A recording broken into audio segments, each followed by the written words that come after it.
Oh, it's weird for me, too. It's so weird. All right. Hey guys, Greg Friedberg here, the host of Survivor Time and Change, and this is the first of many videos for our postseason recap of Survivor Time and Change Buckeye Battles, the first ever season of its kind here at Ohio State, and I'm here with Jackson Tinsley, the winner of Survivor Time and Change Buckeye Battles. Jackson, how are you? I'm pretty good. It's great. The finale just aired, and it's crazy to see the amount of support and fan base that this organization has. I'm glad that everyone's been watching, and it was really fun to watch.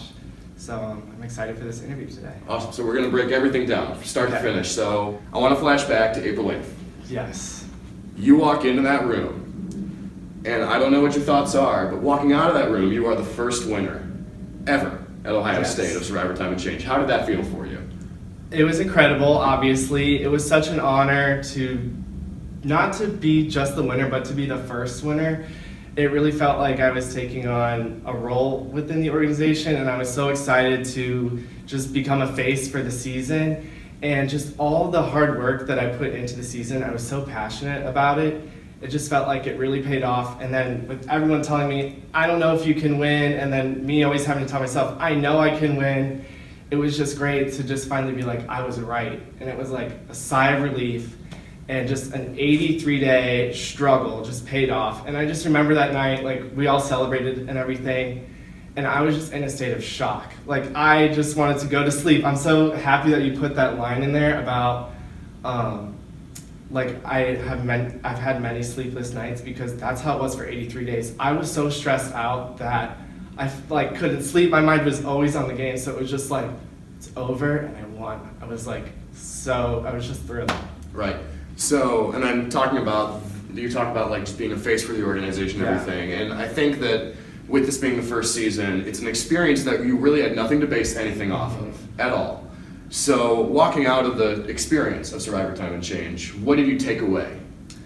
I think the standard answer is, I really grew as a person, and I just gained so much confidence from it. I mean, I even saw it myself within the episodes where in the beginning, I kind of was just, going with the flow and just following into my role. And towards the end, I just really grew into my own character and own player, I think. And I was just so proud of myself. And I've really taken that confidence out with me into the real world. Like this summer, I did an internship in Australia. And as crazy as it sounds, like when I was flying over there and preparing for it, I was like confident about it because I did this game.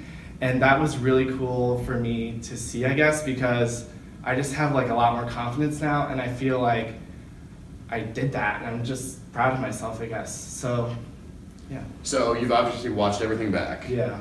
So, a lot was in there that showed your struggle from start to finish. You start off as a very aggressive player, Yeah. so, and we'll get into that. But what are your thoughts and feelings on everything that was shown in the edit itself? I was pretty pleased with the edit. I mean, obviously I won. So, and everything that happened did happen. I thought the season was great. I thought everyone brought something to the table. Like, I was on the outside for so much of the game that sometimes I didn't know what people were bringing to the table. And so to see everyone's confessionals and to see everyone's inner thoughts and just like Jake at the beginning of the game and Will and Max at the beginning of the game, I really didn't know the inner workings that made Raw at all. So it was just cool to see that, just to see everyone's personalities come out. I like that a lot. I thought everyone was really entertaining, and if I wasn't in the game, I think I would still watch it and, be jealous of the people that were playing it. I think maybe some parts that I wish I would have seen more of myself is I thought I was very good with connecting with people, like just sitting down. I thought that what you have to do is make people feel comfortable, because at the end of it, it's just you're dealing with people, and that's how people are gonna vote. And so I thought I was good with just making people feel comfortable, and that's so hard to show or even see in the episodes. So, final two, Yeah. you and your best friend in the game, Yes, Muriel. Miri. So I want to start from the way beginning. Yeah. You guys make an alliance on what, day 4, day 5? Yeah. So why her? So coming into the game, I wanted someone that I could just vent to. And if anything, that's what Miri and I did the best, was just sitting down, usually at the end of every day, and just venting, letting out all of our emotions, getting all the good feelings, all the bad feelings out, and then making a decision. Because it's 83 days long. There was so much in my head, I needed to let it out to someone, and I think we're a perfect match for that. And we both love Big Brother. That's what initially bonded us, was we probably knew a little bit more, or at least watched more Big Brother than Survivor going into this. So that bonded us, and I think Big Brother is based more on personalities anyway in the show. So I think we would talk a lot about people's personalities and just a lot of our emotions about people, and then make a strategic decision. And I think that really bonded us. Also, we lived really close. I think that actually plays into the game a lot here on a college campus, because it was just so easy to talk with one another. And we just clicked. I don't know what it was. I'm so thankful she was in the game, because I don't know. Who would I would have had to vent to, like Tyler or Vinnie. And you saw, I don't know how that would work out very well. So You're on day 83, and you win the final immunity challenge. Yeah. And you have a decision to make. And the decision that a lot of the viewers have been asking is, what would have happened had you taken Allie? But we'll get into that. Okay. Yeah. First, I want to ask, why did you take Muri? Okay. So I took Muri because I was so out of the loop on the game. And even in the rites of passage, when Allie revealed that Will had found 2 idols, I'm like, that is a huge part of the game that I don't know. And what am I supposed to do if I'm not going into a final tribal council with all the possible information that I have? If I go to final 2 with Muri, I feel like I can say, Muri said this on this day at this time because of this reason. With Allie, I can't tell you that at all. And I felt like I could point to Muri's flaws much better than I could point to Allie's flaws. And I really thought that my best chance of winning was against Muri, even though people kept telling me, like, Muri's gonna win if you take her. And I know it was hard to balance. Like, do I try to please the jury and take Allie, but would that actually please the jury? Or do I go with my gut and what I know and just trust myself and my abilities and go against Muri? And I just decided, you know what? Screw the jury. I'm just gonna go with myself, and I'm gonna vote based on what I want to do, which is how I had voted the whole game, and just take Muri. And if I lost, then at least my best friend would win the thing too. That also did play a factor, because I'm like, how am I gonna go 83 days, vote out my best friend, and then lose in the same night? So honestly, I'm glad with the way it worked out. I'm thrilled that it was a 4-3 vote. I think that's epic, and I think Muri deserved 3 votes. And I was very pleased with how it happened. I know a lot of people are probably like, I understand that question, because it makes sense to cut your ally and just show that you can stand on your own, but I thought that I could do that without cutting her, and I guess I did. So then the other side of that is, had you taken Allie? Yeah. I want you to walk through one by one the jury votes that you believe you may or may not have received. So let's start from the beginning. Okay. Max. Let me just preface by saying this discussion's a little hard, because I have had conversations with people since, and I'm in a different state of mind. But I'll go through it based on what I think. Don't want to offend anyone. Max, I think I would get Tyler. I think on finale night, Tyler said he didn't know and he maybe would have voted Allie, but I kind of have a feeling I would have gotten Tyler. I don't think I would have gotten Jake, so that was over there. Well, Will said at the final tribal council that he would have voted for me, so I think I would have gotten Will's vote. Kelsey and Vinnie, I think both would have voted Allie because of their long-standing relationship, and I think Vinnie thought that Allie played a better game, and Kelsey was, Allie's closest ally. And I think Muri probably would have voted for me, but the 2 votes that I'm actually most concerned about in that 4 are Muri and Tyler. Because we were in the Savage 6, and I know Muri did have somewhat of a relationship with Allie, and if I vote Muri out and then ask her to vote for me 2 hours later, after promising her time and time and time again that I would take her to final 2, would she vote emotionally and say, no, Allie played a more badass game than you, and I think I controlled you, I'm voting for Allie? I don't know. So I think on paper, Allie may have won, but when I look at it, I can see a way now where I maybe would have won. I don't know. But then again, I remember I had a quote in the finale, something about, like, I felt best winning against Muri. I wanted to know that outcome of Muri versus Jackson, and it just wouldn't have felt right if I had taken Allie because I didn't know all the information. It would have been like two different worlds sitting against one another, and it would have been hard to compare almost. And so I don't know what would have happened. I'm sure Allie's like, I would have beat you handily, but I maybe would have won either way. And I also think both people would have taken me to final two. So I think that might be a little bit of a testament as to how well I think I played the end of the game. I don't know. So I went around, and this is for the shoot. I went around, and I collected everyone's opinions on this exact same question. So, would Allie have beaten Jackson? Down the list, Max, you're correct. He would have voted for you. Max's rationale was that he had no relationship with Allie, and he also didn't know her game as well. With that being said, I do think that some people would have stepped up and explained her game, and I do think Allie would have had the opportunity to explain her game as well. But the fact that they didn't really have much of a working relationship, especially during the swap stage of the game, would have rendered that inert. Okay, so that's a vote for me? That's a vote for you. Okay. Tyler would have voted for Allie. Okay. So, and the reason for this is, although you guys were day one allies, and that ended up being the reason he voted for you in the end. Yes. So Tyler said, depending on the performance of Tribal Council, he might have been swayed. However, ever since Vinnie's elimination, he was rooting for Allie. And I think that a lot of that stems on the fact that he realized her game as people got voted out and voted out. And Vinnie on the jury was able to explain to Tyler how she was in control of votes. So we're at 1-1. Vinnie was a scary person to have on the jury for me. He's a very strong big part. He's a big player. He deserves a lot of credit. So moving on, Jake. Jake was a little up in the air, and I couldn't get a straight answer out of Jake. Who can? He flips all the time. So he said depending on the performance, but he didn't know Allie's game, just like everyone else. And I think that at the end of the day, the reason that people didn't know Allie's game was because the only people who did were Kelsey and Vinnie. So I think if those two were sitting on the jury, they're able to explain Allie's game a little bit better. They're both in her court. And I do think that Jake could have swayed either way, but if Allie could explain her game, he said that he would have voted for Allie. So you're down 2-1. Will said the same thing. Depending on the performance of Tribal Council, he recognized and he acknowledged your performance of Tribal Council. However, had you been against Allie and had someone stepped up, he said specifically, had someone been able to explain Allie's game to him, he would have hands down voted for Allie. Okay. So I would say you're down 3-1. Vinnie would have voted for Allie. Yes. No questions. Okay. Kelsey would have voted for Allie. No questions. Both of them worked the entire game together. They were never in danger. So this is a fun one, isn't it?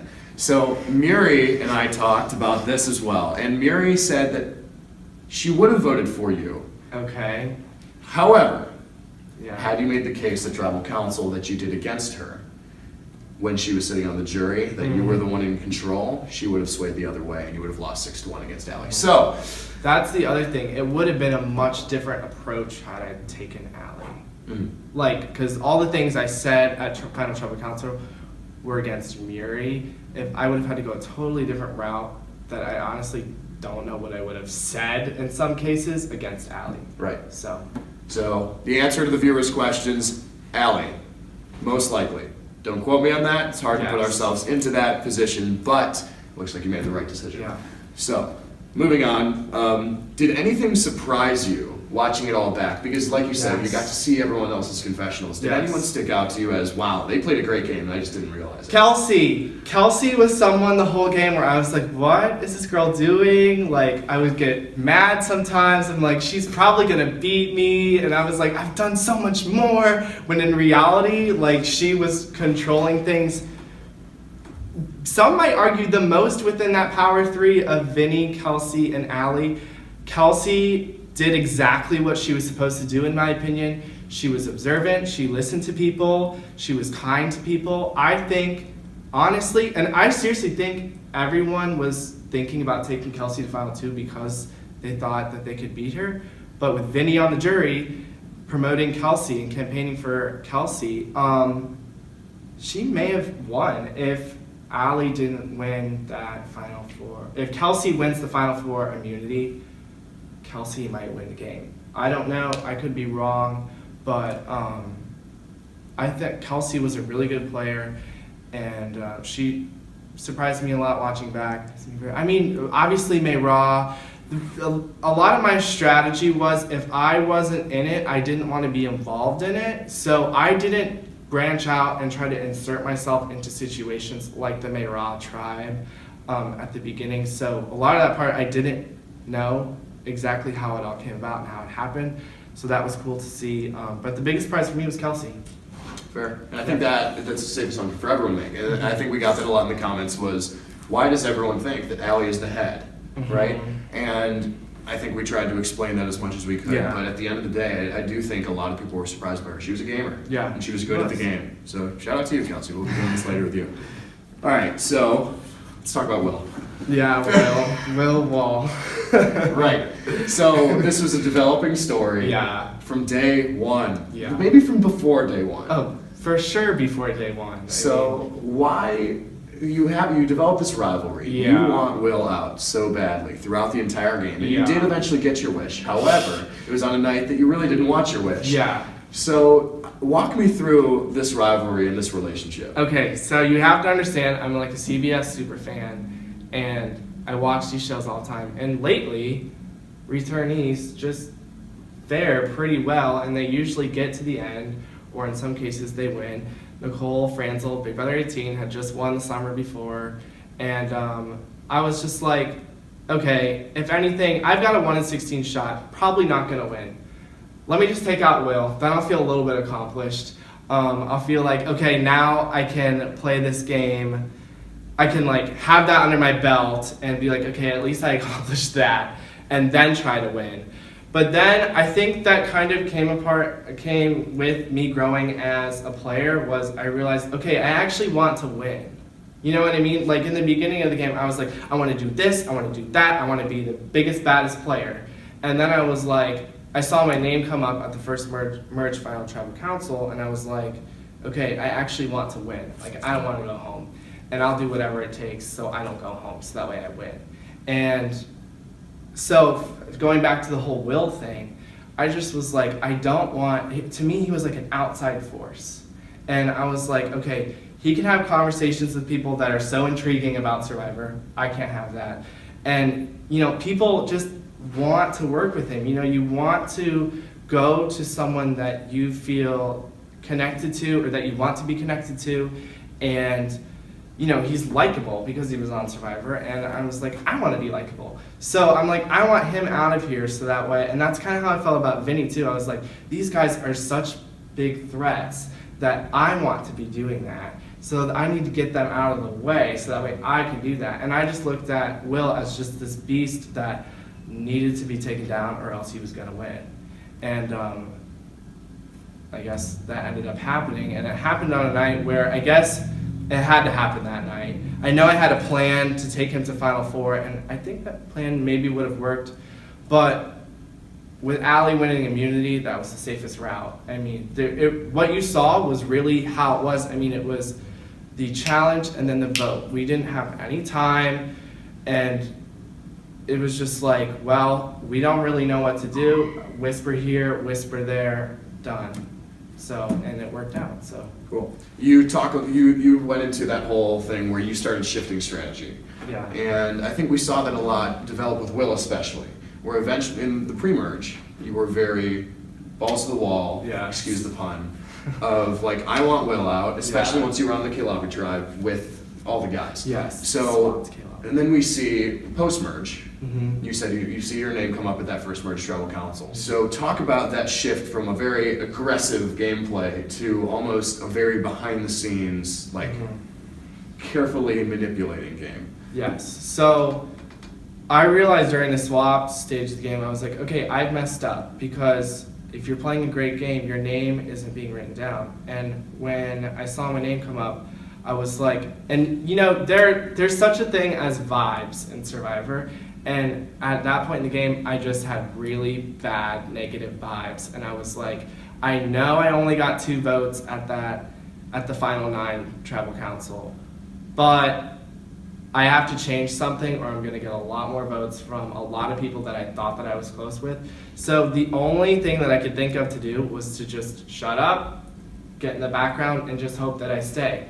because like I said, I just wanted to make it to the next week and just hope that I could get there at the end and then do something that was worthy of the title at the end. And I guess finding the idol and eventually taking out the main alliance of the game, and Vinnie, Allie, and Kelsey did that. And I just had to. I had to shut my mouth. I mean, in episode 5, like, I thought I actually had good reason for calling out Max at the time, but really, there's no reason to call out Max. I don't really have a connection with Max. He's on the other tribe. There's no reason to really do that other than to just be like, I want to do this because I've not been going to tribal council and I want to do something in this game, because I was safe for the majority of the pre-merge, and I was like, come on, I want to like play. I want to do something. I want to call someone out. So I had my fun, and then I was like, okay, if I want to keep having fun and win the title, I need to shut up. And so I basically just took a break of having fun on the outside and just had to sweat it out and hope that people would forget about me until I could eventually come up again and say, remember me, and come back and just take everybody out and win the thing. And I think I did that pretty well. I don't know. Fair. So in that stage of the game, did you view yourself as an underdog? You know, I never wanted to view myself as an underdog because Vinnie described it best at the final tribal council, I think, where if you're the underdog, you've done something wrong. And so I never wanted to like preach, I'm the underdog, like feel for me, like have sympathy for me. I really didn't want sympathy because nobody wants to win or get further because of sympathy. I can't stand that.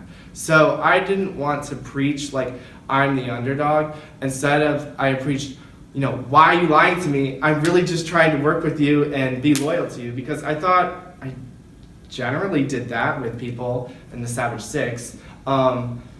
But I guess I was an underdog, but I don't like to think of myself as an underdog because of, like, if you're an underdog, you've severely messed up. So, and if you're the underdog, there's not a good chance you're gonna win. So I wanted to still have confidence in myself and say, hey, I'm down right now. I've not made good decisions to get to this point, but I'm here. Where do I go from here? How do I get myself out of this? I never wanted to dwell on being an underdog. I guess you could classify me as an underdog, and sure, because I won, it's cool to say that I was an underdog, but to be honest, I never really thought of myself as an underdog. I thought of myself as on the outs.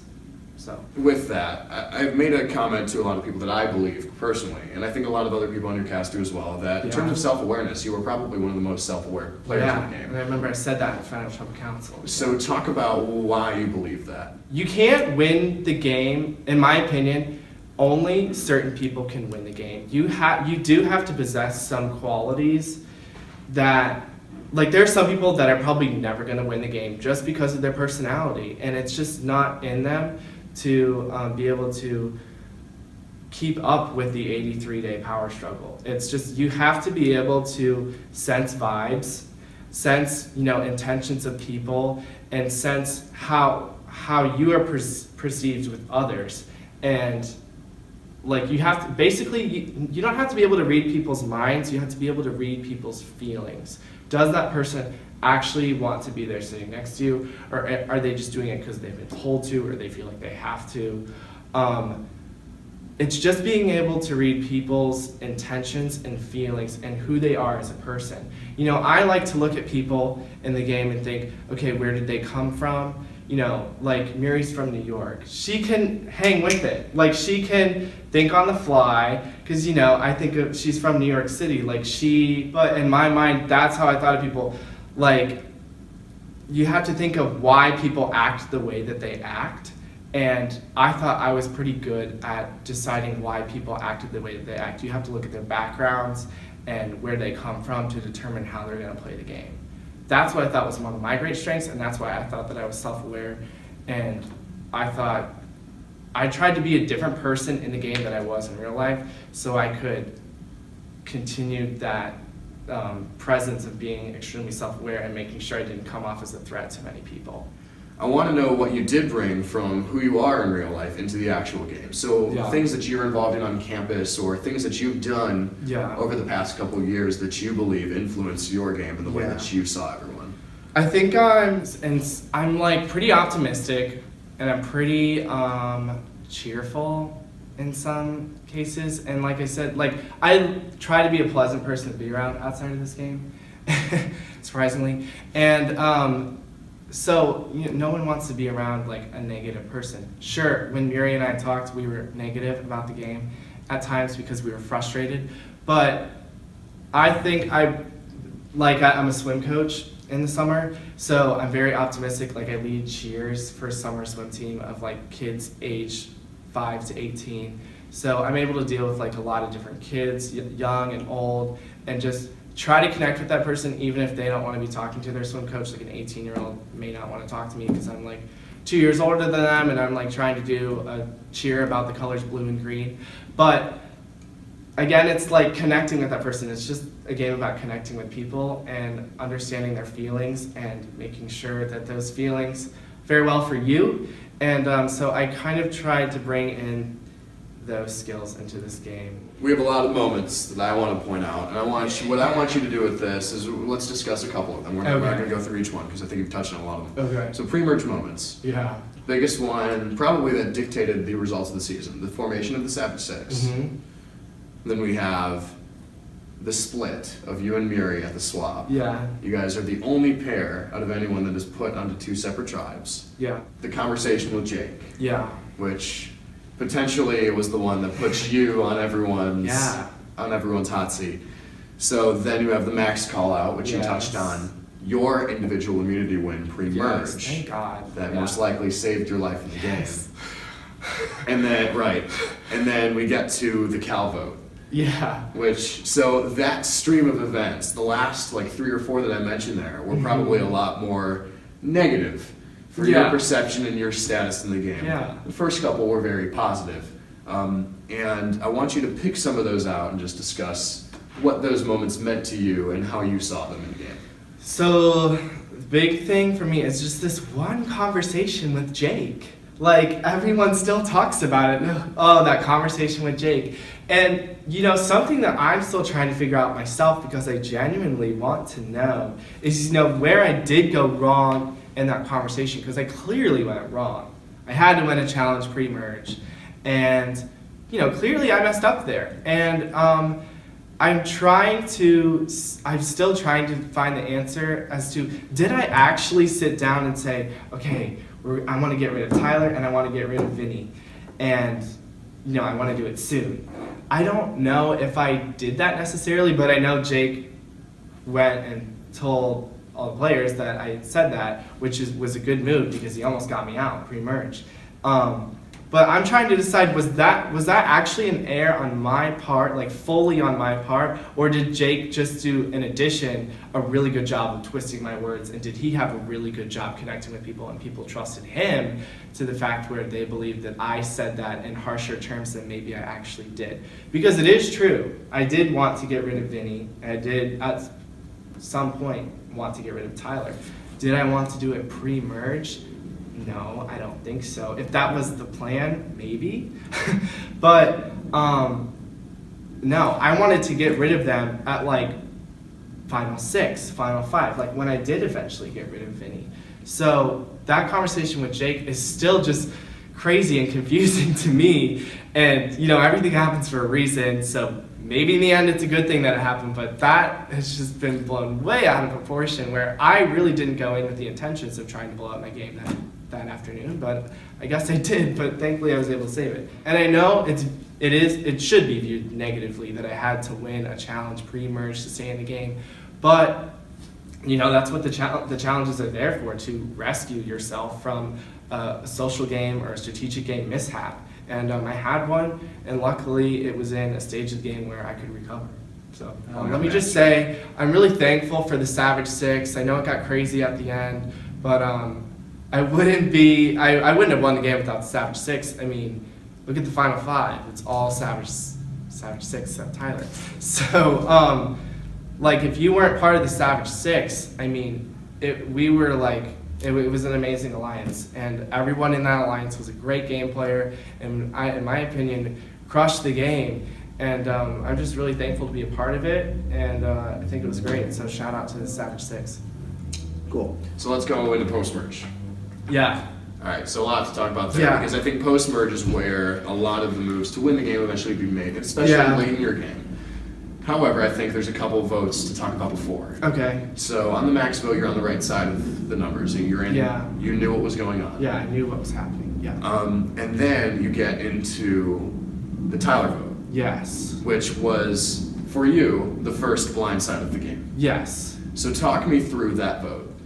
Tyler vote was nuts. That whole day was weird. There was a lot that was cut out for good reason. I mean, that day was absolutely insane. It was clear something was happening. And, you know, the day before the Tyler vote, I probably trust Vinnie like, I don't want to say with my life, but I trust Vinnie a lot.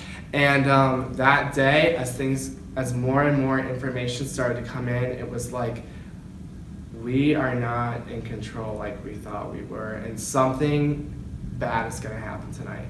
And that's why that whispering happened at tribal council, and I think that's why I got a little upset with Allie and Kelsey in the game, because I'm like, just tell me, like, I'm here, just tell me, like, you clearly have the numbers, so I'll just vote with you, and it'll be okay, we can just talk and hash it out later. I just want to write the right name down.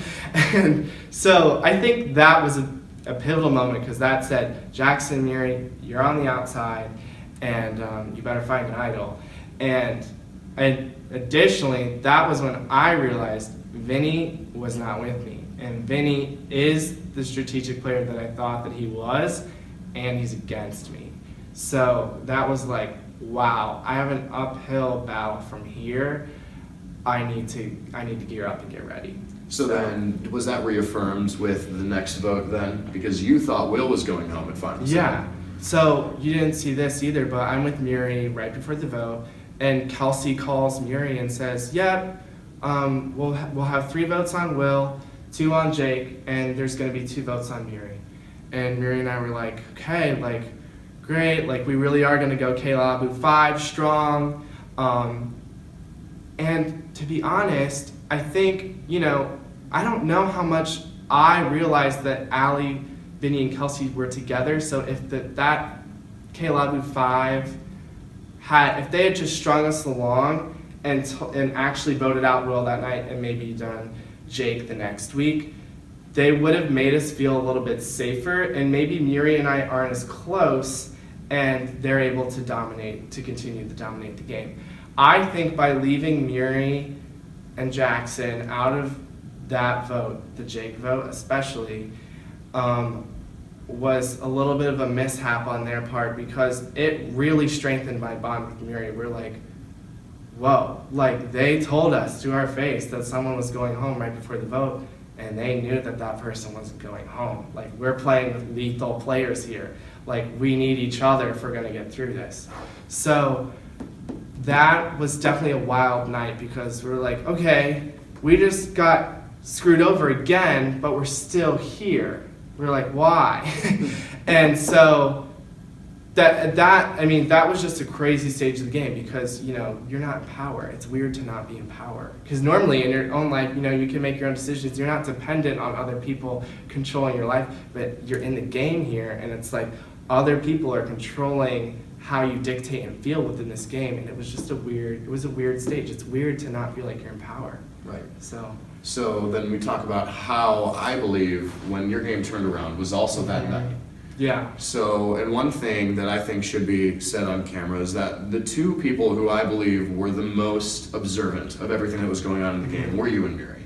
Yeah. You and Miri, and their history with Big Brother especially. So, in Big Brother, for those of you who aren't aware, Big Brother is a game that a lot of times has these information-based challenges based on whether they show videos in the house, and then they'll answer questions based on the videos, or it'll be like, oh, here's a jury member, like, what do you know about the jury member? So, and that's a lot of what we try to do at the end of the game too. Yeah. So, with the advantage, Yeah. it was an opportunity to find the idol that nobody could find. So we Don't have to tell me. I was frustrated.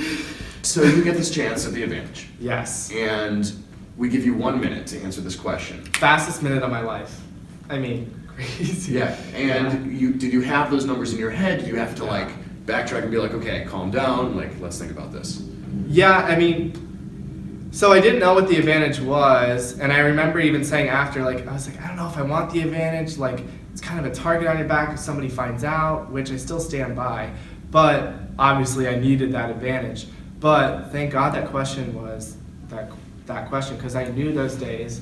I had been keeping a log in a notebook. I just quickly added them all up. If you look really closely at my paper, I wrote down all the days because I remembered them and added them up super quickly. And I can't remember exactly. I think I got the number 207. And then I was like, all right, it's probably just, this answer's not right, but it's right around here. And I went with 215 because I think it was just who was closest, not who was, it wasn't like if you went over, you were out.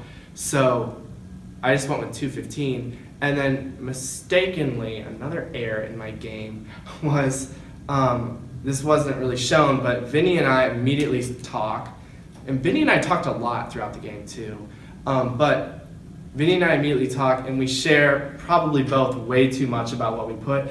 And we both boxed ourselves in on a range of what number we could actually put down, because we were like, anyone who put under 100 is stupid, anybody who put over this is stupid.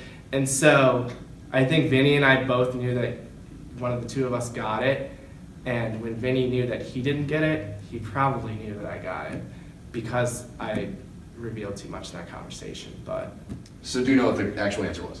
212. Yes. So obviously, like, we've gone back and we've looked at that. Yes. So you guessed 215. Yeah. And for the viewers, he guessed 3 off of the actual number. So Vinny guessed 231 was his guess.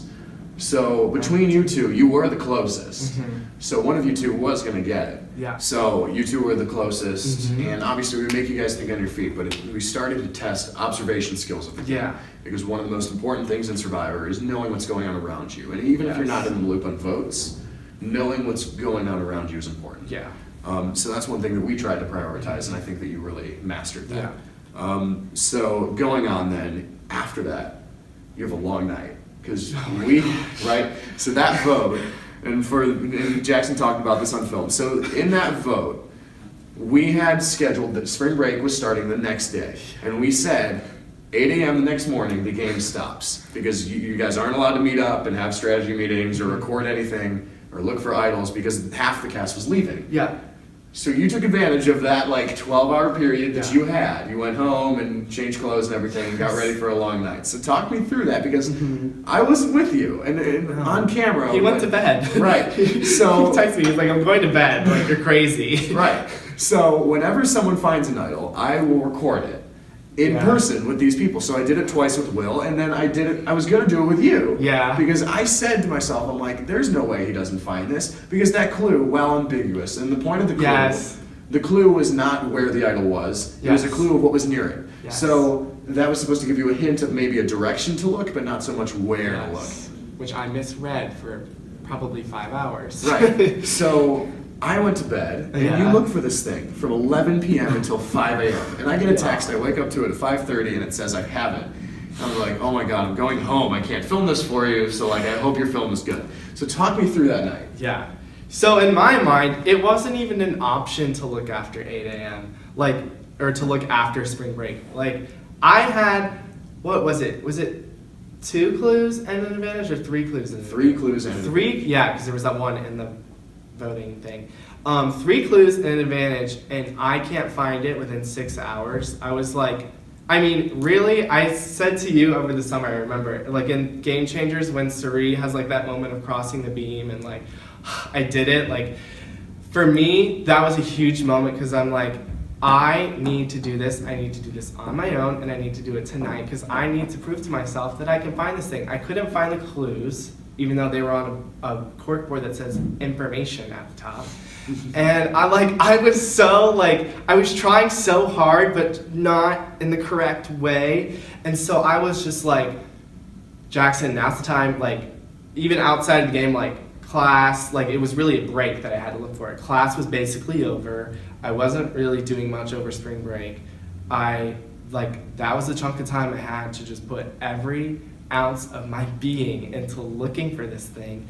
And I did that, even though the weather was pretty bad. I think it was 36 degrees that night, because I was checking. I'm like, I need to have my story ready to go. I need all the facts. It's freezing rain, because this is great.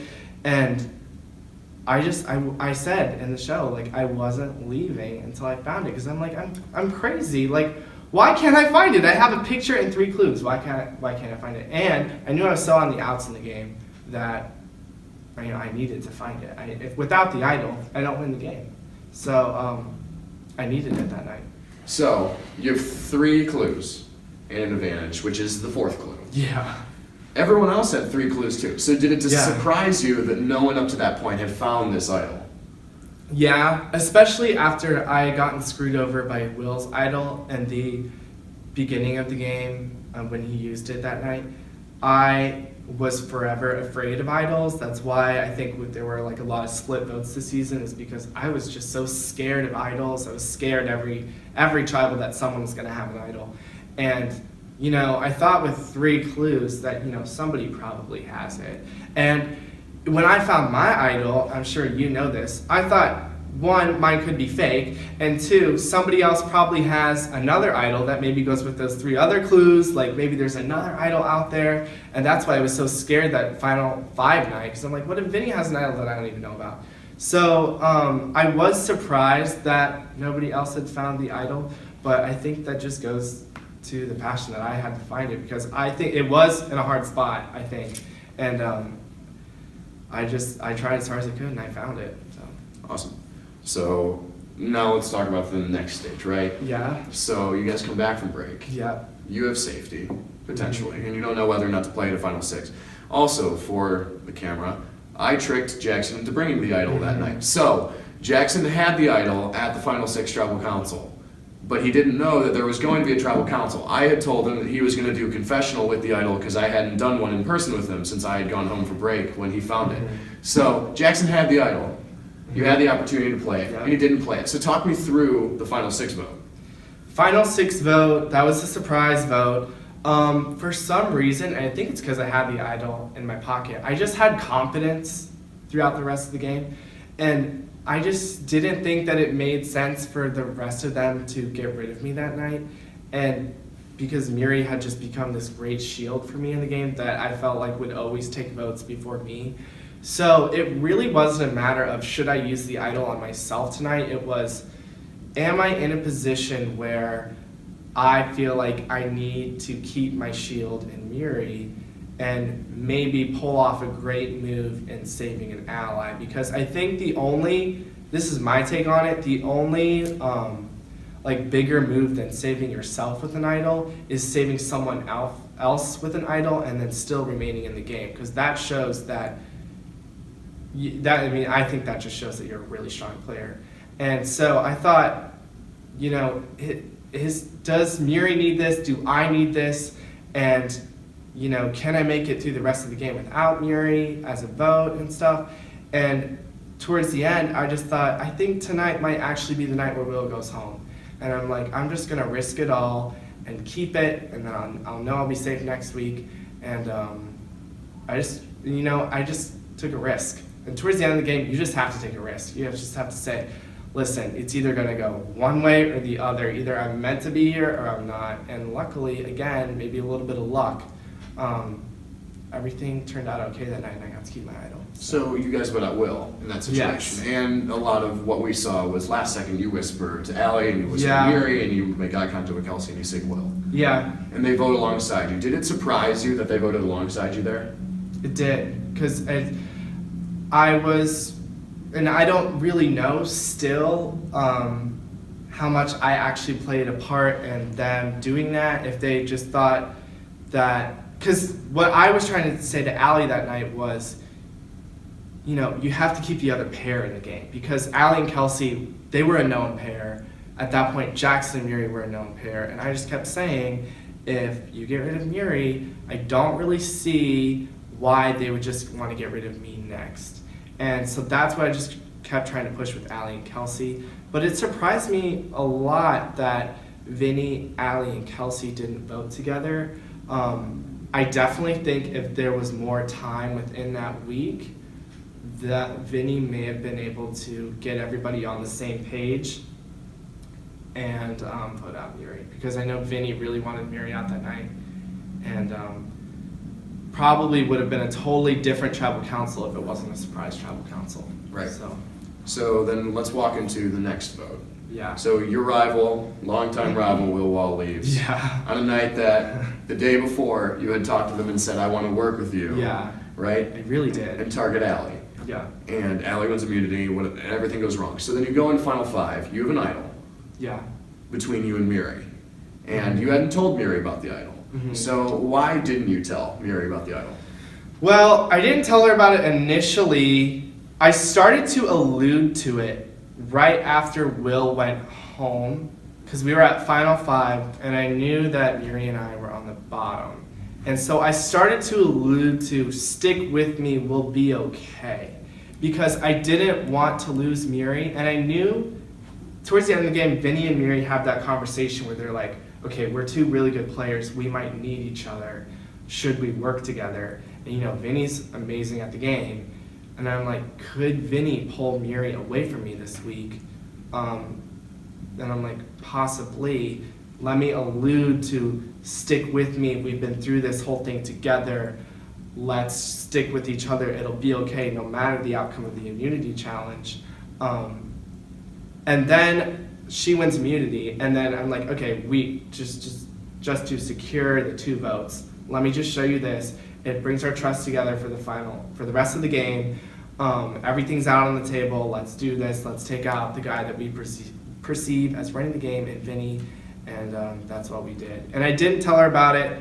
I'm really glad I didn't tell her about it in the final 6, because with that surprise, crazy tribal council and the way that Miri was acting, maybe if Miri thought she was so out of it, maybe she would have said, and Jackson has an idol. I don't really think she would have done that, but that could have easily happened. So I highly recommend don't tell anybody about your idols. Don't tell anybody about your idols unless for sure, like when Miri won immunity, I don't think there was anything wrong with telling her about that, because we needed to secure the votes to take out Vinnie. So, and then moving on from there, we see the development of the strategy for the rest of the week. Miri wins immunity. Yes. And a lot of what I cut from the edit was every confessional. You guys were very steadfast on we're getting Vinnie. Mm-hmm. We were like never targeting Allie that week. Yeah. Yeah. So why lead on Vinnie without telling that you have an idol, right? So Yeah. you didn't tell him you had the idol, and Vinnie was critical of you of you in that Yeah. at Final Tribal Council. Why didn't Yes. you tell us? Why didn't you make the 3 of us distrust each other? Did you just want that to be your move, just you and Miri? Yeah, I did. And like I said, I just don't like telling people about my idol or about idols in general, because, you know, that's giving out information. And with a player like Vinnie, I don't want to give him information. He's so good. And like I said earlier, I didn't know. Is there another idol in the game that I don't know about? Like, that's how, like when you're watching the show, you know all the information. You know everybody's stance, every factor that's in the game. When you're playing the game, you don't know if there's another idol out there, even though, you know, there's only one merge idol usually. But so I just didn't want to give Vinnie that information. And also, Miri and I were just so fed up with everything that had happened in the game, or at least I was really fed up with everything that happened in the game. And I'm like, well, Vinnie probably wouldn't tell me that I was going home, so I don't want to tell him. And Vinnie even showed us a fake idol before that vote, and there was just craziness happening, and I didn't want to amp up the craziness by showing my idol. I'm like, okay, don't let anything persuade me. I know what I want to do. If this is what I feel most comfortable with and keeping the idol to myself, that's what I'm going to do. And yeah, I don't know. I just didn't want people getting in my ear telling me different things, and I knew what I wanted to do, and I just wanted to do it and be done with it. So a lot of what people saw was we tried to mislead them into Allie's going home, right? So that you're going to vote alongside Vinnie, maybe as a 3 or maybe as a 2. Regardless of where Vinnie votes, you're voting on Allie. And even a tribal council, and this is where I started to get a little bit, I started picking at you with this comment that you say at Final Five.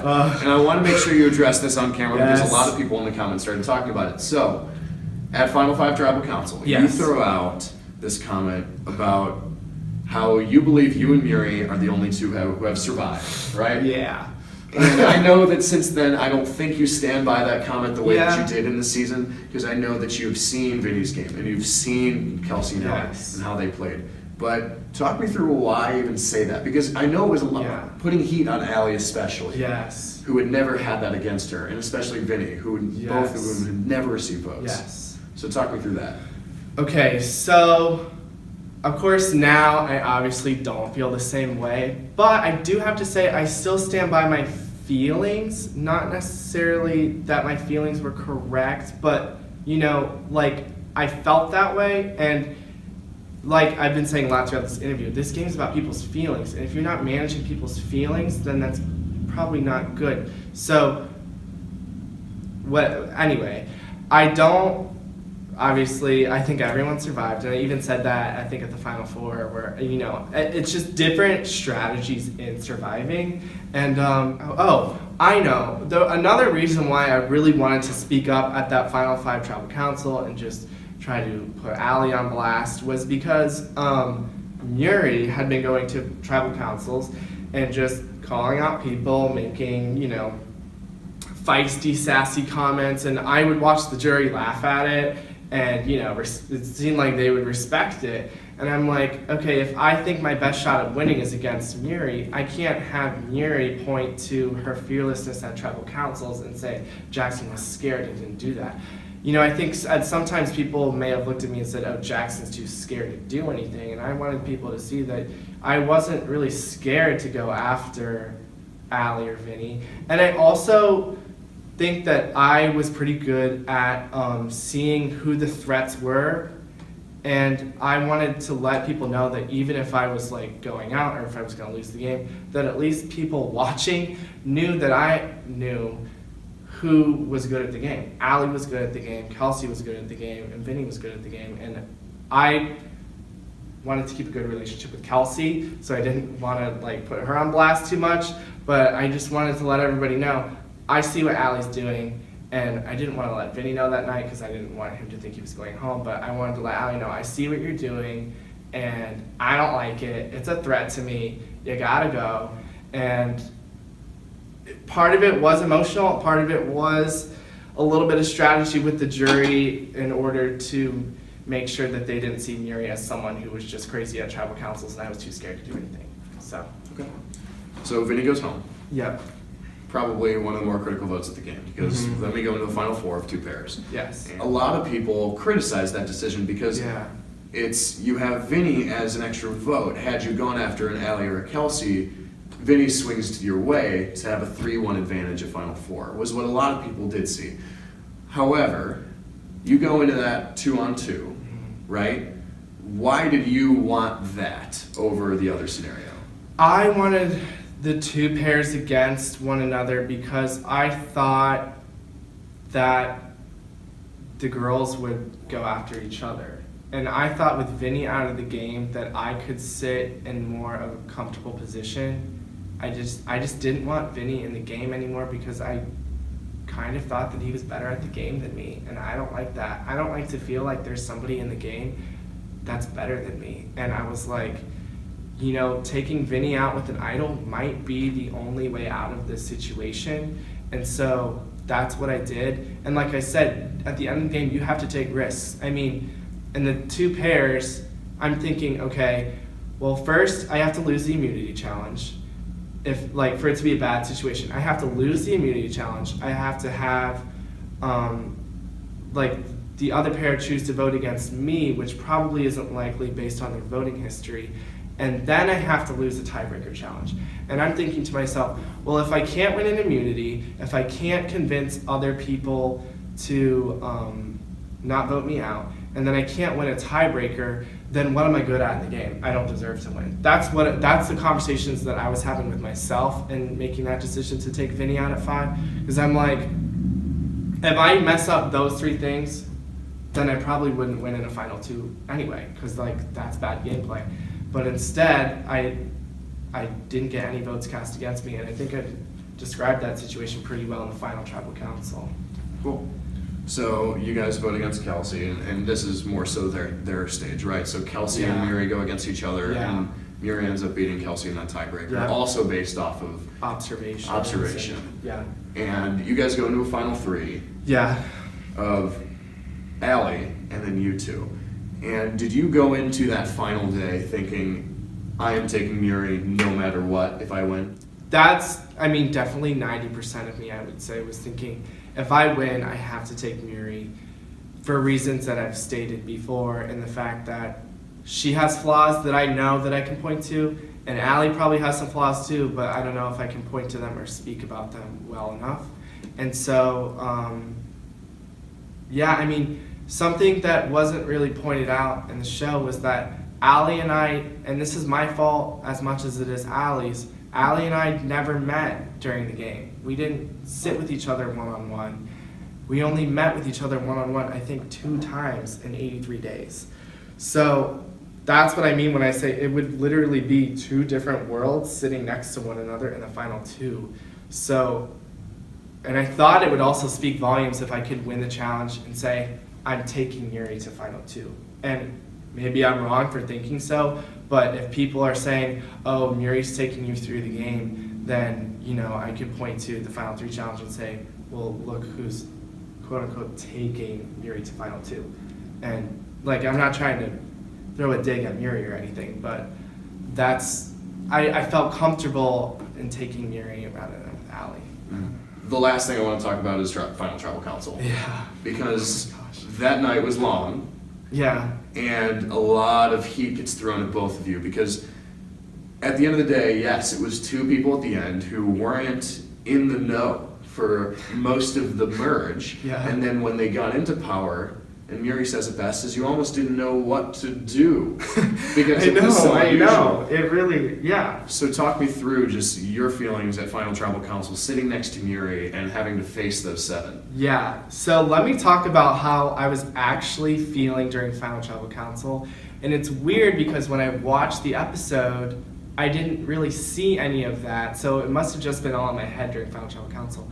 But Max gets up and asks the first question. Well, first of all, we both do our intros, and I'm like, whoa, I'm in some trouble.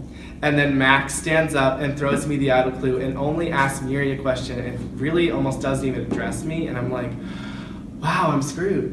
And I'm like, thinking, I have got to do everything I can to at least not lose 7-0 or 6-1. So I'm like, I have got to just throw everything out of my mouth and just see what sticks. And so I'm actually glad that I was in that mindset at the very beginning because I saw it myself when I was watching the Final Tribal Council again. Like from that point on, after Max's question, I just was so focused. I don't know if I've ever been that focused in my entire life because I was in full survival mode because I thought, wow, I'm getting crushed. And it was just me being hard on myself, I think, because looking back, I was like, wow, I did pretty well. But, like, when they go to vote, I was devastated. I was like, whoa, I totally messed up. Like, what was I thinking? Like, what have I done for the past 83 days? Like, at least I got second. And then, you know, and Muri was so confident, I think. And I was confused. I had no idea. I mean, it ends with me, once again, not knowing how the votes are going to go. And when it came out 4-3, I was just, like, shocked. I mean, it was epic. It was great. But like I said, looking back, I think I did a pretty good job giving my case to the jury. I was pretty pleased with it. And I don't even remember what I said until I watched it back. So that was cool to watch back, but I was just in full survival mode, constantly just as focused as I've ever been. So, and one thing also just that I want to include in this is that when they went to vote, I was the only one at the voting table, and so I get to hear the rationale for why everyone voted the way they did, and I've since had conversations about why people voted the way they did. Yeah. And if you're curious to know more about that, that's in the comment section on the finale. So if you want to read up on why each jury member voted the way they did and kind of the grudges that they held against either Jackson or Muri, please read up on that. It's very informative. I think it really goes into why it was such a close vote, and I think it really speaks volumes to both you and Muri. Yeah. And how you guys played. Mm-hmm. So my last two questions, and then we'll get into some fan questions. Okay. So, would you ever play again if given this opportunity? And if so, what would you do differently? I would definitely play again. If I play again, I will be the only 2-time winner of Survivor Time and Change. I would definitely win again. No questions asked. You stumble too. I would, okay, let me think about this. I would definitely, first time I played scared, if I played again, I would try to be scary. I would, instead of playing like Jackson, I would try to play more like Murray with the qualities of I would try to combine both Jackson and Murray together. Because I think something I realized during the game is that it's very hard to be entertaining and do what you want to do and just go crazy and then play a smart game. I would try to do a better job of merging the two instead of trying, like, turning it on, turning it off, and turning it back on again. I would try to, I tried to play more like how, I guess, like Vinnie and Murray, how they played together. Okay. Yeah. So then, what is your biggest piece of advice for the people who season 2 is going on now? Yeah. And then we'll also have seasons down the road, obviously. Yeah. What is your biggest piece of advice to the people who are going to be playing this game, a college-based Survivor game in the future? Okay. So, first of all, if you're at any college thinking of starting this organization, start one. If you're thinking of joining an organization, join it, because it's been an incredible experience and you should definitely do it. It's so much fun. Anyway, just wanted to say that. But, advice.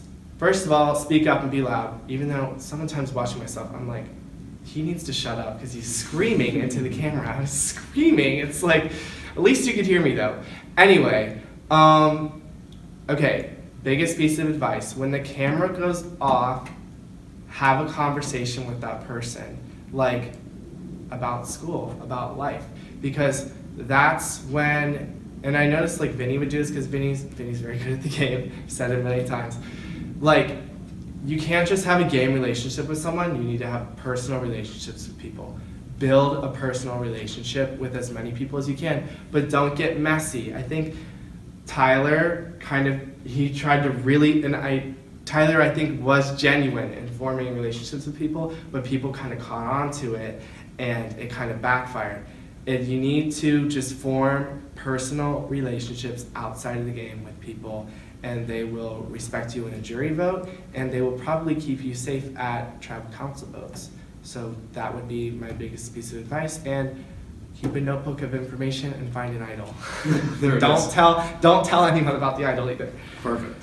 All right, so that's all my questions. Okay. We're gonna get into some fan questions, things that were posed by all the viewers, and with that, I also want to thank everyone who did watch this and supported us throughout the season, because it really was incredible to see, even like posting this form and seeing how many questions were submitted. Yeah. And we're probably not going to get to all of them, but I do want to have that chance to actually pose some of them to you and see your thoughts. Yeah. So one of the questions from the fans was this whole thing where you brought up, you've watched this game since preschool. Yeah. You've been a super fan of the game. Yeah. You've seen every single season.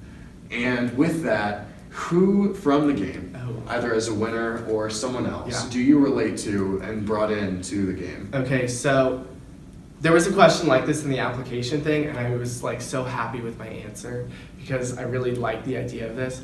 I really think I was kind of like a Sierra Easton in the game, where I was like in Sierra Easton in Second Chance, because like I wanted people to like just do it, just vote out Will, like just make these moves, and like ended up being on the bottom. But unlike Sierra, I found a way out of that situation and got to the end. I guess it'd be like if Kelly Wentworth actually made it to the end. But so I really like Sierra Easton, and I like watching her play, and I like her mentality going into the game. But in the application, I said that I was a blend between Sierra Easton, Spencer Bledsoe, and Courtney Yates. So I like Sierra's like gameplay, like her desire to make big moves. I've always kind of liked Spencer, like the game bot, strategic guy. And then Courtney is like, Courtney kind of reminds me of Murray in a way, and kind of just like, you know, just says outlandish, crazy things, and just a great personality, so. Okay. So then, moving on from that, a question that was posed to both you and Murray. Okay. Because I know you guys are Big Brother fans. Yes. But someone wanted to know, have you ever considered actually auditioning for Survivor? Oh, yeah. I applied to Survivor my freshman year of college, but it was literally just me sitting on my dorm room bed talking for 3 minutes. I just wanted like the experience of like actually submitting a video to it, and I was like 18. So I went to Australia this summer through Ohio State, and like I was wearing this Survivor Time and Change shirt, and I was like on the rocks like over the ocean, and I was like, it might be cool just to film like 30 seconds of me like saying who I am and stuff, like in this beautiful like setting. So like an audition tape is in the works. Do I expect anything to come out of it? Maybe, but if you're from Survivor Casting and you're watching this, my passport's ready. I'll go tomorrow. I can win. So Murray was obviously your closest ally. Mm-hmm. Aside from Murray, who would you say was your closest relationship in the game? I tried to keep my circle in the game small because I didn't want it to get messy, and I think Allie did something very similar with that, and I think that's at the end when she was like, I think we played very similar games, like that's why our circles just never overlapped. So I really only had like Murray, Tyler, and Vinnie as like the people that I felt closest with, and I guess I would say Tyler for that question because I don't know, I kind of felt like Tyler would never like vote me out. That's just how I felt. Maybe I'm wrong. Tyler's probably like, he's crazy, but I felt good with Tyler, so. Okay. So one thing that was also shown in the finale is that when Allie wins individual immunity, obviously Kelsey's not turning on Allie. Yeah. And Allie made it very clear that she is not turning on Kelsey. I know what this question's gonna be. Yeah. Right. So both of them had the strategy of going to you and going to Murray and trying to turn one against the other. Yeah. And Murray made it very clear that she was not turning on you. But at any point, did you ever consider turning on Murray? You know, I really didn't, because the fact of the matter was Allie and Kelsey were like always in power, and we knew that. So if Allie is going to Murray trying to get Murray to turn on me, and then Kelsey is going to me trying to get me to turn on Murray, then what if Murray votes for me, and then I'm voting for Murray, and then Allie and Kelsey just get to decide, you know? So it was kind of like, you know, they've lied to us about votes before, so, you know, why should we trust them now? And it was kind of like, you know, I think that was day 80 of 83 or something like that. Like, we were well into the game, and it was like, am I really going to get, like, screwed over trying to flip now? You know what I mean? It just seemed like the probability of getting screwed over was higher than making a successful flip. And then if I flip on Murray and go to final 3 immunity challenge, I feel like I would have to win the challenge. Now, if they might end up taking me, but then they get the glory of, you know, I was in control, I cut my ally. I don't think I would win. I mean, clearly, you asked them, I wouldn't beat Allie. Probably wouldn't beat Kelsey with how Vinnie was in the jury, and I know he was really campaigning for Kelsey. So I genuinely thought that my best chance was against Murray, so I couldn't get rid of Murray. Yeah. You guys have this whole production made out of this thing. 12 episodes. Oh, yeah. Yeah. Yeah. What we're recording now. Yeah, I'm like, production. Yeah, so you guys have this whole entire thing come out of it, and you get to finally, I know probably a lot of calls home during the season of like, hey, I'm doing this, or hey, I'm doing God, this, yeah. right? But you finally get to show it. Yeah. So what has the reaction been at home? Okay, so some of my friends are fake and haven't watched it yet, so they need to get on and watch. But most, or like half of my friends probably have, and of course like my family has and everything. My family's really proud of me, friends are really proud of me. They like can't believe that like I did some of the things that I did, like, you know, like I don't really like speak up, like, or really, like in my life, I don't, like me and Final Five Job of Council, like that's not, I wouldn't do that really, and I just felt like I had to in the game. So they were just surprised. They were like, wow, like you really like put yourself out there for this thing. And I was like, yeah, because I wanted it so bad. And like some of my friends were like, now I understand why you weren't texting me back last semester. And I'm like, yeah, because I was like fully involved in this game. So they all love it. They think it's great. So yeah. Cool. A lot of, like, we have to compile 300 hours plus of film, right? You guys provided us with almost 12 to 13 days of footage. Mm-hmm.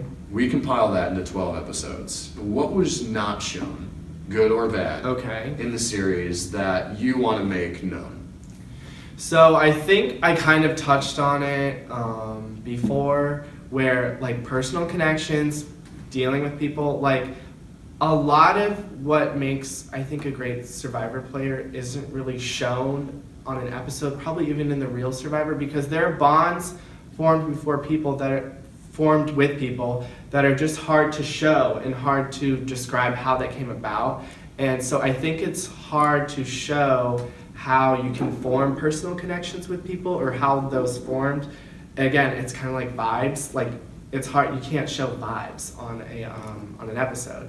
So I think, a lot of the beginning of the game, like the first 5 episodes or so, I wasn't going to tribal council, so there wasn't really reason to show what I was doing, and in my case, there really wasn't much for me to do other than just continue to check in with people and just, make sure the status quo was good.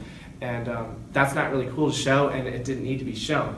So the fact that I was safe for the majority of the pre-merge, and then kind of had a mishap at the end of the pre-merge. I think like my pre-merge game on the episodes probably wasn't seen as very strong by many people, and it's because the parts that I believe were good didn't need to be shown, or probably in many cases weren't even recorded, because in the beginning of the game it was all new to us and everything. And then what needed to be shown was how I got myself into some trouble. So I think that was one thing. And I totally do not want to take credit for this at all, but I do remember, and I do wish that this conversation was on film. I had a conversation with Tyler in the beginning of the game, where, like in the early stages of the game, where he told me that he might want to vote out Allie. I go back to Muri and I'm like, I don't think Tyler likes Allie that well.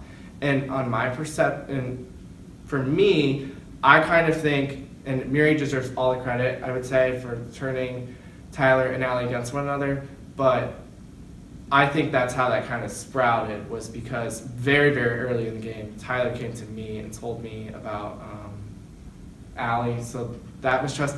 2 more things I was thinking of was I didn't tell Jake about voting out Will. I didn't feel good about telling him that. Tyler was the one that really exposed that plan to vote out Will and got Jake fully involved in that plan to vote out Will, which is whatever. And then... Which prompted then Jake to tell Will to play the idol. Yeah, so, which whatever, I'm not saying that's all Tyler's fault, but, I didn't say, hey Jake, let's do this. This is a question posed from our very own Vinnie Bonta. Between Andrew Schulman, Max Gentile, and Cal Curtin, Okay. who would you align with, blindside, and go on a 20-hour car ride with? Okay. I love the question, Vinny. Okay, so first, I think we should focus on the game, and this is a serious answer. I think I would work best with Max in the game. If we played the season over again, I'd probably want to work with Max because I think he's a somewhat good shield, and I think I could trust him a little bit. And he voted for me on jury, so I kind of like him. And so I would align with Max. Now that brings, it's polar opposites. Cal and Andrew, they're like totally opposite. And it's blindside and 20-hour car ride. I think I would want to do a 20-hour car ride with Cal because we probably wouldn't talk to one another and I could just sleep for the majority of the ride. And he would drive, and it would probably be a very safe drive. And we'd get to our destination and all would be fine and it would be good. And then I would probably just blindside Andrew because it'd be kind of funny. And I wouldn't want to ride in a car with Andrew because I wouldn't get to sleep and we'd probably talk a lot about politics and it would spiral. So That's fair. All right, thanks for the question. Yeah. If Allie does not win Final Four, yeah. the perception of the game was you wanted her before Kelsey, so you guys would have voted for Allie. Yeah. Let's say Allie goes home. She Yeah. loses the tiebreaker, or Kelsey turns on her, whatever. Yes. Allie goes home. Who do you take to final tribal council if you win that last challenge? See, it's so hard to answer this question now because I know that Vinnie was campaigning so hard for Kelsey, and I know the great game that Kelsey played. So, very hard to answer now, but I have to say that I did have confidence in myself that I could beat Muri. And I don't know, that was a decision that I was waffling back and forth on time and time again, and I honestly, I can't answer that question with 100% certainty, other than I will say at the time, I thought that I could beat Kelsey. I'm probably wrong as I say that now, but I really don't know what would have happened. I think the safer bet for this answer was to say I felt like my chances were best against Muri, so I may have taken Muri. Do you still agree with the decision to eliminate Vinnie in Final Five rather than Allie? Yes. I think we've already talked about it.